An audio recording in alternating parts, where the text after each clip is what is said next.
What's up, cinema lovers, and welcome to another episode of Too High Cinemas. I'm your host, SHRIM, and here on Too High Cinemas, you know I like to give my opinion on some of the most popular pieces of cinema in the world. In today's episode, I'm going to be doing a run-through and review of Loki, Episode 6, Season 1, starring Tom Hiddleston, Sophia DiMartino, and Owen Wilson.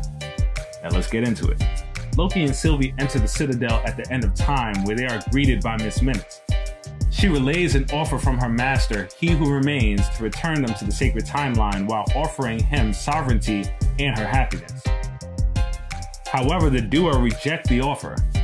At the TVA headquarters, Judge Ravonna Renslayer receives information sent by He Who Remains via Miss Minutes. Mobius and Mobius confronts Renslayer and both accuse each other of betrayal.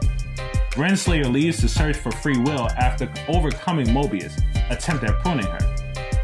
In 2018, Fremont, Ohio, Hunter B-15 is pursued by other TVA Minutemen until she reveals a variant of Renslayer, a school vice principal, to prove that the TVA employees are variants.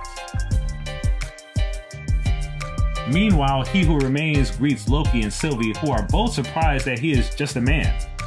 Using a tempad to avoid Sylvie's attacks, He Who Remains reveals he can anticipate their actions because he has foreseen the past, present, and future, and that he guided them to him.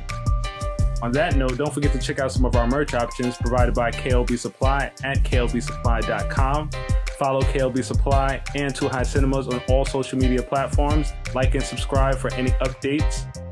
And let's get back into it. He also reveals that he created the TVA after several variants of himself discovered alternate universes and contacted each other in the 31st century. Several of them tried to conquer other universes, leading to a multiversal war. He Who Remains harnessed the creature Alioth to end it, isolate his timeline, and create the TVA to prevent further branches. As he has grown wary, he offers Loki and Sylvie a choice to kill him, end the singular timeline, and risk another multiversal war sparked by his variants, or succeed him in leading the TVA and managing the timeline. As the timeline begins to diverge, He Who Remains finds he can no longer anticipate the future, and Sylvie tries to kill him. Loki fights her, fearing He Who Remains might be right and pleading that he wants to keep her safe. They kiss, but Sylvie uses the tempad to send Loki back to the TVA headquarters and kills a surrendering He Who Remains, unleashing a multiverse with timelines that cannot be pruned. Loki tries to warn B-15 and Mobius about He Who Remains variants, but they do not recognize him. Loki then discovers that a statue of one of the variants has replaced those of the Timekeepers.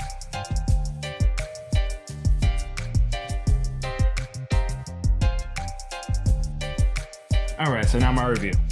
This is definitely my favorite Disney Plus show. Miss Minutes is creepy as hell.